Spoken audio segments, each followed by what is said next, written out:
Sutlaringiz yaxshi? Yaxshi. Uxladimi kechasi? Ha, yaxshi uxladi. Sutini 30 gramm beryapsiz-a? Ko'paytirib olmadingizmi? Yo'q. Qani? Qanchasi? Yaxshi. Yasani. Qonni ochdi shekilli. Sutingiz keldimi? Yo'q hali. Normal holat. Mayli, 30 gramm sutidan qilib bering, xo'p? Hali qorni kichkina. Yaxshimi? Aha, yaxshi. Nimadir yordam kerak bo'lsa, biz sho'rtamiz. Xo'p. Mayli. Yaxshi.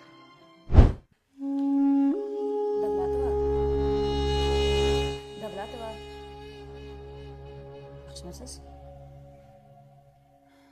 O'zi ham rosa qiynaldik-da. Qoningiz kam ekan.